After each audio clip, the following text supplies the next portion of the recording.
어제 윤 대통령 탄핵 심판 5차 변론은 7시간 가까이 진행됐는데요. 오늘은 국회 내란 혐의 국조특위가 구치소를 찾아 청문회를 실시합니다. 전국 상황 두 분과 짚어봅니다. 장성호 전 건국대 행정대학원장, 차재원 부산 가톨릭대 특임교수와 함께합니다. 어서 오세요. 네, 안녕하세요. 어제 열렸던 5차 변론에서 가장 주목받았던 게 홍장원 전 국정원 1차장의 증언이었습니다. 가장 큰 관심이 쏠렸는데 당시 녹취부터 듣고 이야기 나눠보겠습니다. 그 증인은 싹 다 잡아들여를 어떤 의미로 이해하셨습니까? 말뜻 그대로 이해했습니다.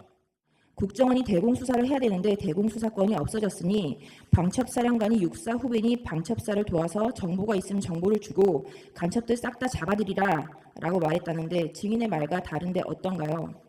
일부 유사한 내용도 있긴 합니다만 제가 기억하는 부분하고 조금 차이는 있는 것 같습니다. 대통령께서도 그날 보니까 여러 군데다 전화 많이 하셨더만요. 저는 처음으로 대통령의 전화를 받은 거잖아요. 아무래도 밑에 사람이 분이 정말 오랜만에 전화한 부분의 내용이니까 거의 토식하지 않아 기억하지 않을까요? 제가 보기에는 대통령이 조금 말씀하시는 부분에 오류가 있는 것 같은데 우리 대통령의 말씀이사 이런 게 저런 게 잘못됐다 그런 얘기를 하진 않았습니다. 네, 윤 대통령 측 변호인의 이야기를 들어보면은 싹 다 잡아들이라 앞에 간첩들이란 말이 있습니다. 이런 부분에서 좀 의견이 좀 일치하지 않는 부분이 있는 것 같은데 여기에 대해서 어떻게 보십니까? 글쎄요, 대통령께서 그러니까 국정원 제1차장에게 싹 다 잡아들으라고 했는데, 그러니까 지금 대통령 법률 대리인단 측에서는 그 간첩을 특정한 것이라고 이야기를 하고 있잖아요. 그런데 지금 정한 시기가 딴 시기도 아니고 바로 비상계엄과 관련된 여러 가지 논의가 지금 진행 중이었고 대통령이 상당히 결심을 했던 그런 상황에서 사실 이 간첩이라는 부분도 그러니까 국정원이 계속적으로 수사를 해왔다든지 어떤 이렇게 신원이 특정돼 있다고 한다면 그 사람을 잡아들여라 이야기가 될 수 있지만 뜬금없이 전화해서 싹 잡아들으라고 했는데 그동안 한 번도 이야기가 되지 않았던 간첩을 잡아들이라는 그 자체가 말이 맞느냐 그것도 좀 이해가 되지 않는 부분이고요. 또 하나 아까 제가 잠깐 말씀드렸습니다만 당시는 이 비상계엄에 대한 논의가 또 결심 이런 부분들이 아마 윤 대통령 머릿속에 꽉 차 있을 거예요. 그런 상황에서 느닷없이 간첩을 이야기하면서 한 번도 전화하지 않았던 국정원 제1차장에게 전화를 했다는 것 자체도 좀 일반인들이 봤을 때는 좀 상식적으로 납득이 되지 않는 그런 주장이 아닐까라는 생각이 듭니다. 예, 홍정원 차장의 그 통화 당시에 간첩 얘기가 나온 적이 있느냐라는 질문은 없다고 분명히 얘기를 했고요. 윤 대통령 측에서 그 홍 전 차장의 통신 기록 조회까지 신청을 한 상황이거든요. 이거는 그 홍 전 차장의 진술 신빙성을 좀 의심한 걸까요? 예, 대통령 입장에서는 이 진술을 탄핵을 해야만이 국헌문란이나 폭동, 체포 이런 것들에 대해서 혐의를 벗어날 수가 있지 않겠습니까? 홍장원 저 1차장의 이런 메모가 그리고 이런 진술이 탄핵의 결정적인 스모킹건이 될 수밖에 없었습니다. 그렇기 때문에 이 진술의 신빙성을 탄핵을 한다면 탄핵 심판에서 유리한 그런 구도로 올라설 수밖에 없는 상황이고 그렇기 때문에 지금 핵심적인 것이 두세 가지 아닙니까? 방첩사를 도우라고 전화를 했다. 그리고 두 번째는 싹 다 잡아들이라고 해라. 이거에 대해서 예산 지원을 해라고 했다는 얘기고 그리고 싹 다 잡아들이라고 하는 것은 간첩을 잡아들이라는 말이다. 그 전에 대통령이 어제 직접 변론을 하면서 12.3 계엄 당시에 조태용 국정원장이 해외 출장 간 줄 알았기 때문에 국정원에 대해서 1차장이 그 다음 순번 아니겠습니까? 물론 1차장의 업무 파트는 국내 정치가 아니고 해외 파트이기 때문에 여러 가지 지금 간첩을 잡아들이라는 말 그리고 방첩사 협의하는 말이 국내 정치와 관련이 없기 때문에 1차장한테 전화를 한 것이고 그리고 전화 와서 그런 취지로 했다. 이런 전제적인 말이 있습니다. 그렇기 때문에 이거에 대해서 대통령이 그렇게 의도를 하지 않았다. 그리고 국정원 1차장한테 의원들을 체포하라? 이것은 사실은 우리가 어떤 이성적인 모습을 봤을 때 비상식적인 모습 아니겠습니까? 이런 상황에서 변호인단과 대통령의 이런 워딩이 어제 상당히 이 말을 뒤집는 그런 결정적인 계기가 될 수도 있겠다 그렇게 생각이 듭니다. 예, 어제 홍 전 차장 해임과 관련해서도 좀 이야기가 나오지 네. 않았습니까? 윤 대통령이 직접 국정원장이 전화가 왔기 때문에 내가 그 의견에 맞춰서 승인을 한 것뿐이다 이렇게 직접 해명도 했었는데 이런 부분에는 어떻게 보셨습니까? 뭐 결국 홍장원 차장의 해임과 관련해서 그러니까 정치적인 이유로 해임을 하자고 조태용 국정원장이 이야기하는 바람에 자기가 그걸 승인했다는 뜻인데요. 그 정치적 이유라는 것이 지금 알려진 바에 따르면 당시 그 비상계엄 선포와 관련해서 홍장원 차장이 조태용 국정원장에게 이재명 대표한테 이 상황을 좀 설명해야 될 필요가 있지 않느냐. 그 부분을 이야기했던 것 때문에 정치적 중립을 지켜야 되는 국정원 입장에서는 그러니까 국정원 1차장이 야당 대표에게 연락하지 않은 그 자체가 문제가 있다. 그래서 본인은 그래서 대통령에게 해임을 하자고 이야기했다는 주장을 하고 있거든요. 그 이야기를 지금 또 다시 탄핵 심판정에서 했던 이야기는 결국 이 정치적 이유라는 것이 민주당 이재명 대표와 연락 부분이잖아요. 결국 어제 이 대통령 측에서 하고 싶었던 이야기는 홍장원 전 차장의 이야기 자체가 민주당의 해유 또는 민주당과의 뭔가 이렇게 조금 짬짬이를 둬서 이 정치적 의도를 갖고 하는 진술 아니냐 그런 부분들을 부각시키기 위해서 그런 이야기를 한 것이 아닐까 생각이 듭니다. 예. 그리고 어제 그 이진우 그리고 여인영 전 사령관도 나왔는데 지금 둘 다 그 재판에 넘겨진 상황이잖아요. 그래서 주요 답변은 거의 다 거부를 한 것 같아요. 거부를 했지만 지금 내란과 관련해서 주요 임무 종사자들 아니겠습니까? 가장 핵심적인 증언들이라고 생각이 듭니다. 그렇기 때문에 대통령 변호인단 입장에서 어제 상당히 심혈을 기울여서 이거에 대한 반대 신문을 이제 한 상황인데 결국은 뭐 국헌문란이 있었냐 없었냐 그리고 두 번째는 폭동이 있었냐 없었냐 이 두 가지 측면에서 지금 이진우 전 수방사령관하고 여인영 전 방첩사령관은 가장 핵심적인 그런 두 인물이기 때문에 물론 어제 입장에서 사실과 다르거나 뭐 번복한다 그럼에도 불구하고 이거에 대해서 형사재판이 진행되고 있기 때문에 여기에서 말할 수 없다 그런 부분도 있었는데 특히 이진우 전 수방사령관의 발언은 상당히 중요한 부분이 상당히 많았습니다. 그럼에도 불구하고 비상계엄은 적법하다고 생각을 했다. 또 체포 관련 지시는 없었다. 또 대통령도 군인 비무장 상태인 것을 알고 있었다. 또 위험 상황 생겼을 때 위법 어떻게 생각하나 뭐 이런 거에 대해서도 지휘관으로서는 이것이 비상계엄이든 아니든 위에서 출동 명령을 하면 할 수밖에 없는 상황이고 그런 상황에서 그리고 비상계엄 시 국가시설이나 시민, 장병 안전을 염두에 두고 했다. 또 장갑차 이용 금지, 총기 사용 금지 지시를 내렸다. 이런 상황으로 봤을 때 물론 핵심적인 것은 형사재판과 진행되는 거기 때문에 이것에 대해서 진술할 수 없다. 그런 발언도 했지만 이진우 전 수방사령관의 이런 여러 가지 진술은 이번 탄핵 심판에서 상당히 중요한 그런 것이고 이번 헌재에서 탄핵 심판은 대통령에만 한한 그런 심판 아니겠습니까? 그렇기 때문에 이런 진술들이 대통령 탄핵 심판에는 상당히 큰 영향을 끼칠 수밖에 없고 다만 여기에서 진술을 잘못해서 형사재판으로 내려갈 때 이 내란 임무 종사자들의 형사재판에서 만약에 여기서 진술을 잘못하면 그것이 역으로 또 증거가 되지 않습니까? 그렇기 때문에 그런 부분에 대해서는 상당히 조심스럽게 진술할 수 없다는 그런 말로 지금 피해갔다고 봅니다. 예, 근데 이진우 전 사령관의 경우에는 이전 진술에서는 4명씩 들어가서 1명씩 들쳐갖고 나오라거나 네. 총을 쏴서라도 들어가라거나 이런 내용들도 있고 검찰 공소장에도 그렇게 돼 있거든요. 네. 왜 진술이 바뀐 걸까요?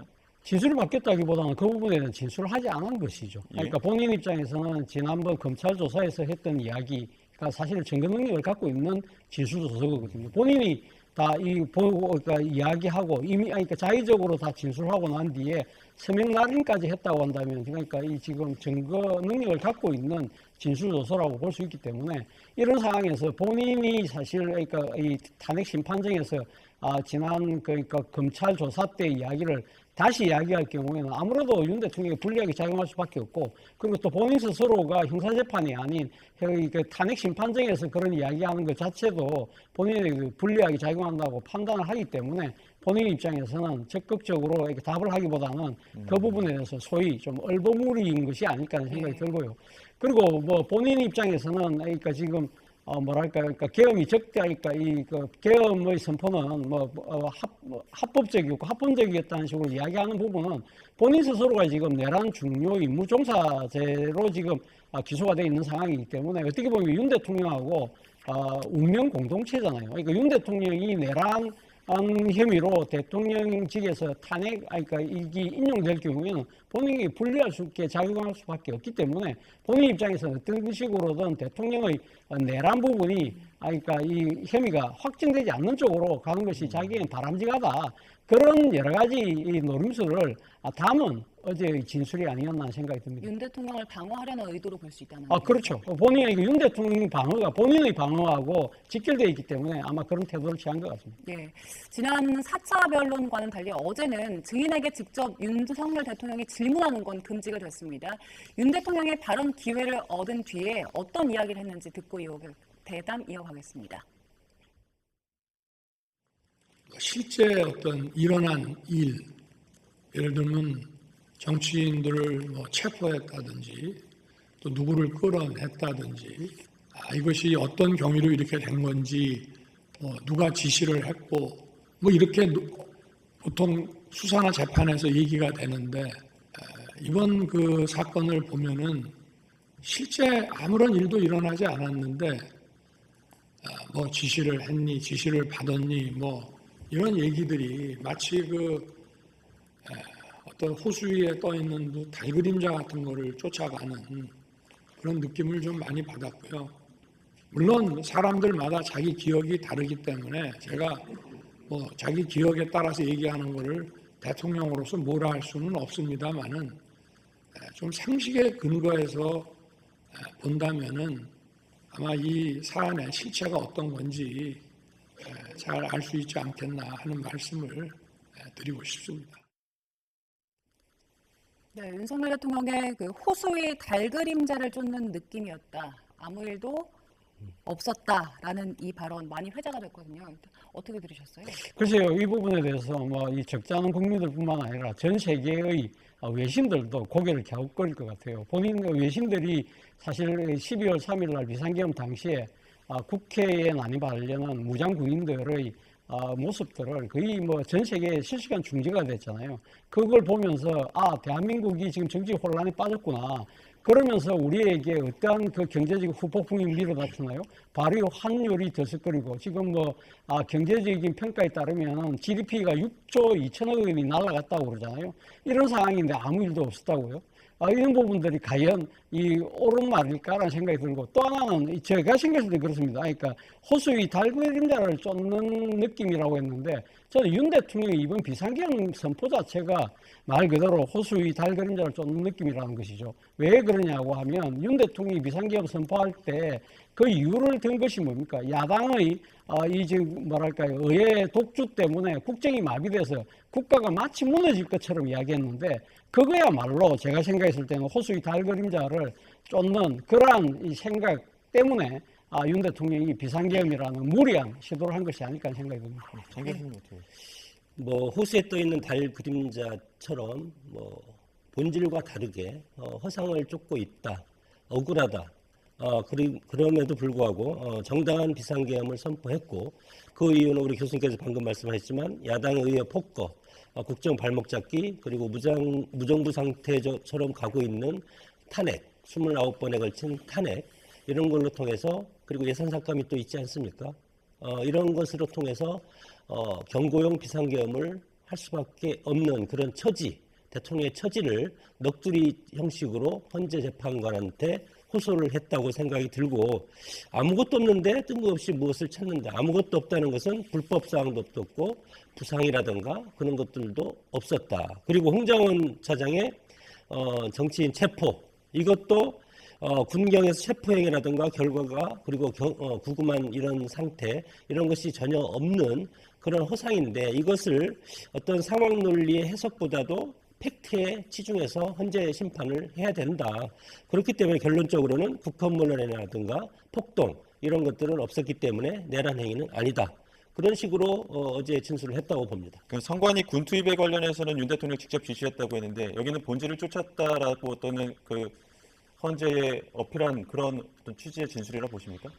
네, 선관위에 군을 직접 투입했다고 지시했습니다. 그것은 선거 부정 사례가 상당히 많이 나오기 때문에 네.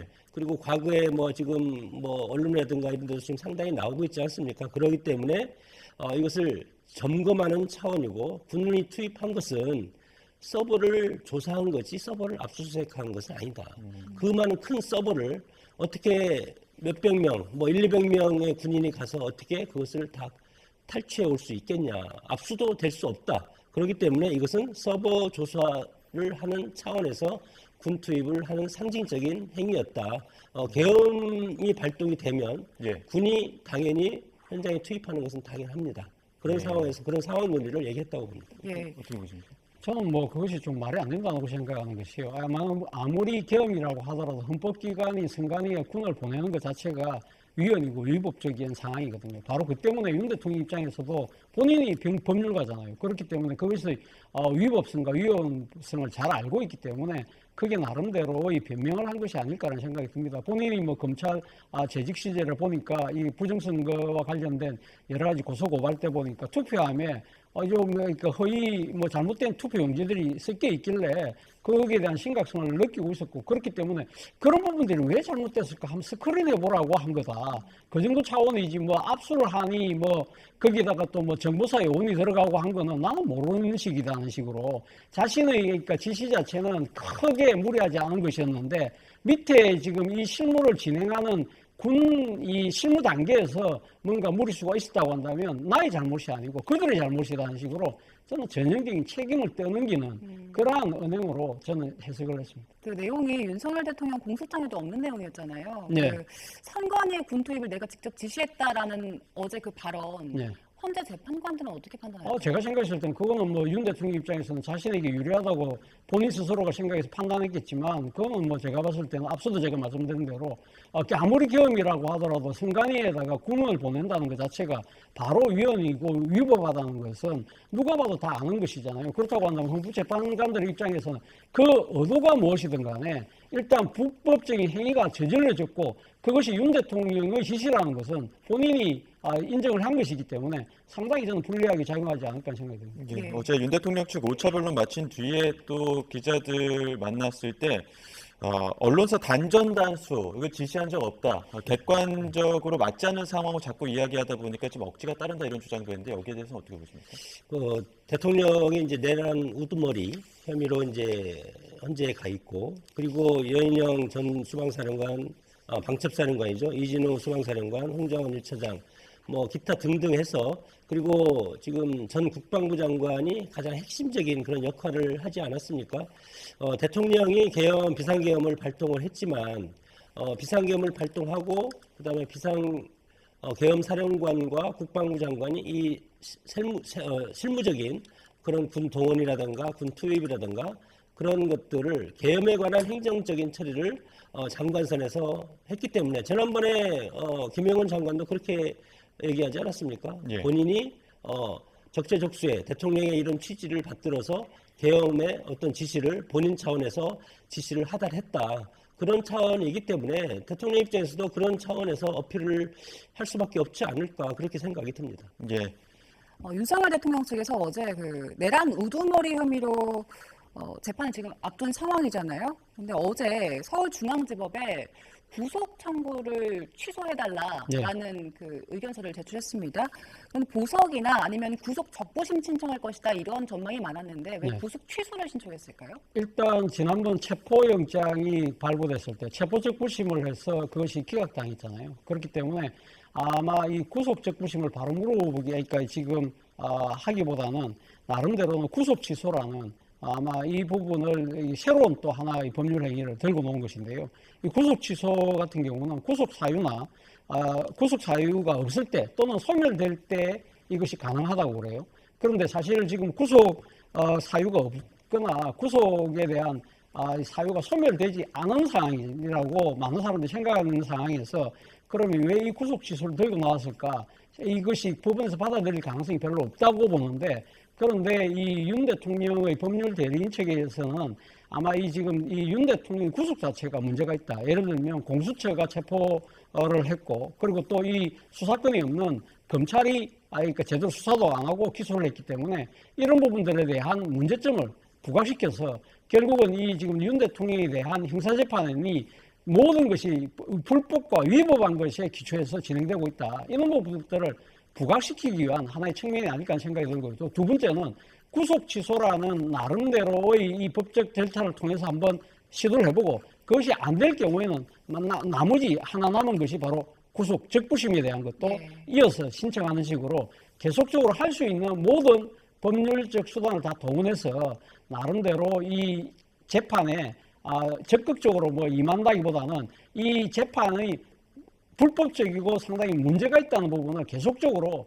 부각시키기 위한 그런 목적을 좀 갖고 있는 것이 아닐까 하는 생각이 듭니다. 그 근본적인 문제는 피의자의 인권, 그리고 물론 현직 대통령과 일반인과 똑같습니다. 그 두 번째는 방어권 보장을 해달라는 겁니다. 그 전제가 방어권 보장이고, 특히 지금 구속 상태에서 지금 상당한 시간이 흐르지 않았습니까? 애초에 공수처에서 수사를 하고 체포영장 청구하고 구속영장 청구하고 이런 상황에서 봤을 때는 수사권과 관할권이 없다. 그렇기 때문에 이것은 위법부당하고 위헌이고 불법이다. 그렇게 주장을 했지 않았습니까? 그것의 연장성산이고, 그리고 또한 지금 헌재에서 재판이 진행되면서 헌재 심판 과정에서 보면은 폭동과 국헌문란죄가 성립되지 않는다. 이렇게 상당히 지금 주장하고 있지 않습니까? 그렇기 때문에 본인 입장에서는, 대통령 입장에서는 이것은 내란죄가 성립되지 않기 때문에, 그리고 그렇기 때문에 형사 불소추권이 있지 않습니까? 대통령은 그런 차원에서 보면은 내란죄가 성립되지 않는다고 가정할 때 이것은 형사재판을 진행할 필요가 없다. 그렇기 때문에 구속을 취소해야 된다. 그런 취지로 읽힙니다. 예, 그 윤 대통령 지금 어제입니다. 대통령실 관계자의 이야기에 따르면은 지금 형사 재판도 그렇고 탄핵 심판 등 일정 때문에 바빠서 앞으로 접견을 좀 자제하고 탄핵 심판에 좀 집중하겠다 이런 이야기했거든요. 예. 그러니까 옥중 정치에 대한 어떤 우려 섞인 어떤 그런 결정이라고 봐야 되는 겁니다. 예, 그렇게 볼 수밖에 없겠죠. 당장은 윤 대통령 측의 이야기대로 일종의 발등에 불을 먼저 끄는 것이 필요하다.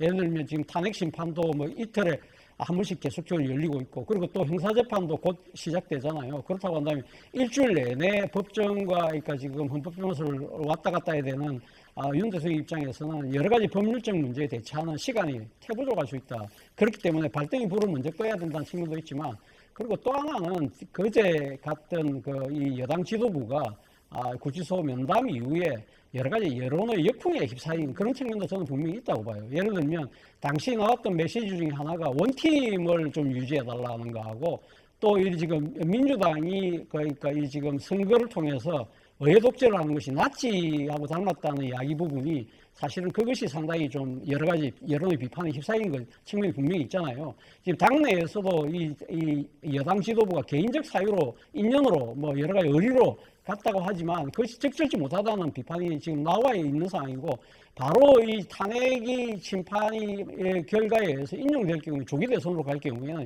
윤 대통령의 차별화를 위해서라도 당의 목소리가 계속적으로 커질 수밖에 없는 상황이기 때문에 이런 식으로 이 계속적으로 그러니까 옥중 정치를 할 경우에는 당내의 갈등이 부각될 수 있다.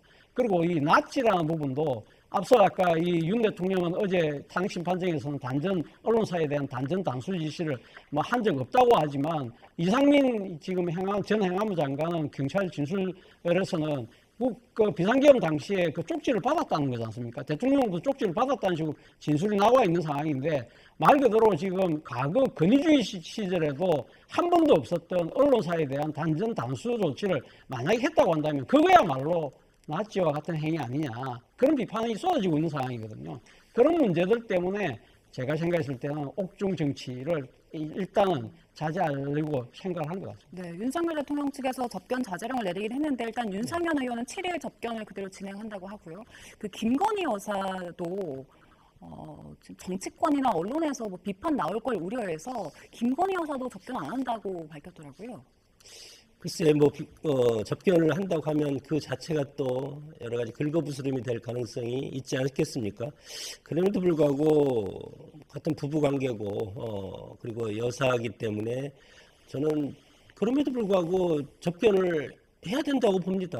왜 가족이 접견을 하는데 그것이 비판의 소리를 들어야 되는지, 김건희 여사가 가서 이 어떤 증거와 관련해서 조작할 염려가 없지 않습니까? 이미 나온 팩트는 거의 다 지금 나와 있고, 그리고 검찰 수사가 다 진행돼서 일단 기소가 된 상태 아닙니까? 기소가 된 상태면 증거인멸할 염려가 없다고 보기 때문에 접견 그런 제한도 지금 다 해제시킨 상태고, 그래서 물론 일단은 그런 모습을 보였을 때 또 김건희 여사 관련된 여러 가지 특검 같은 거 야당에서 공세가 또 심해질 가능성도 있고, 지금 윤석열 대통령의 어떤 지지율이라든가 이런 것이 12.3 계엄 이후에 상당히 추락했다가 다시 지금 회복하고, 그리고 국민의힘의 지지율도 민주당보다 앞서는 결과가 상당히 많이 나오고 있지 않습니까? 이런 상황에서 옥중 정치 좋습니다.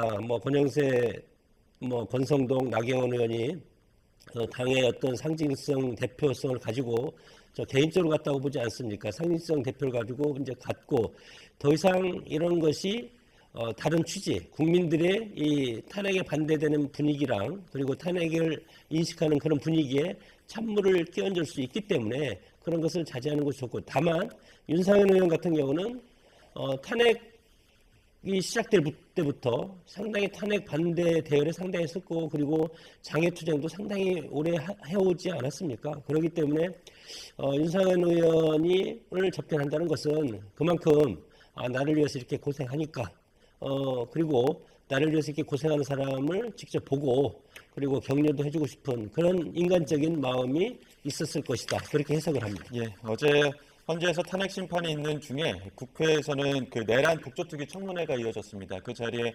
곽종근 전 특전사령관이 출석을 했는데, 요원 의원 이 혼란도 좀 많지 않았습니까? 네. 여기에 대해서 명확하게 좀 해명을 한 것 같은데 이건 어떻게 보셨습니까? 저는 나름대로 곽종건 전 특수전 사령관이 상당히 진실을 밝혀야 되겠다. 그리고 또 이 비상계엄 때문에 자기 부하들이 다칠 수 있다. 그런 여러 가지 생각 때문에 본인이 정말 그러니까 진실하게 국민들에게 모든 것을 다 고백하겠다는 자세로 계속적으로 지금 국회에 지금 이 조사에 응하고 있는 것이 아닐까라는 생각이 듭니다.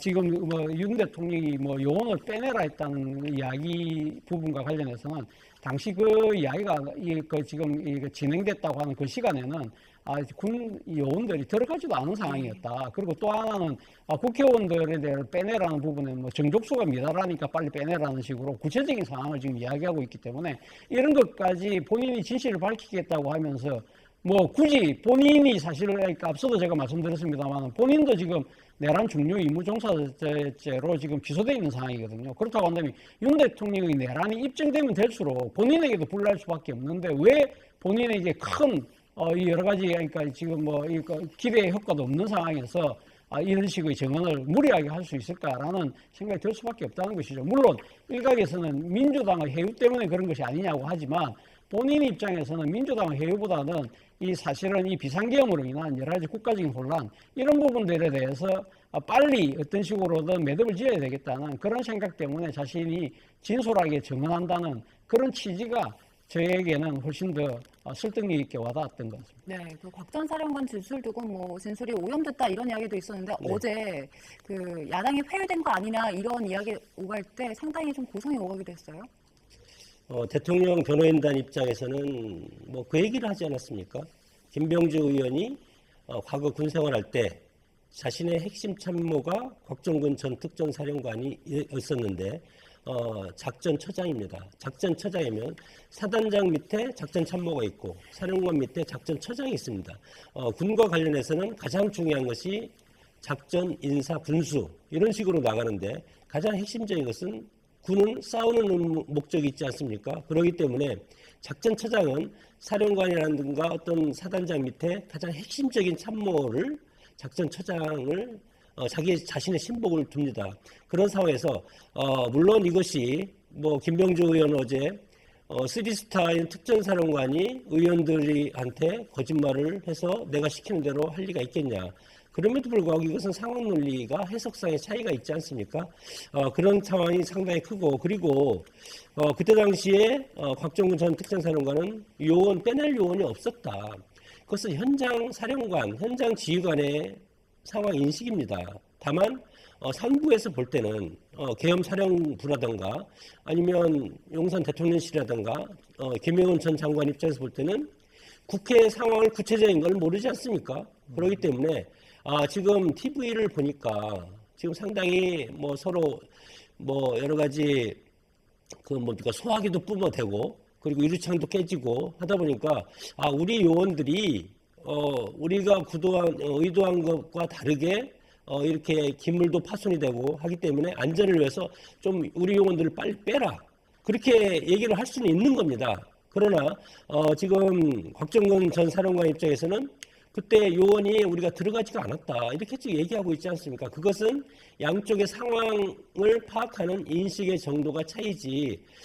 그리고 애초에 김병주 의원이 사령부에 가서 유튜브 방송을 할 때 최초 진술 아닙니까?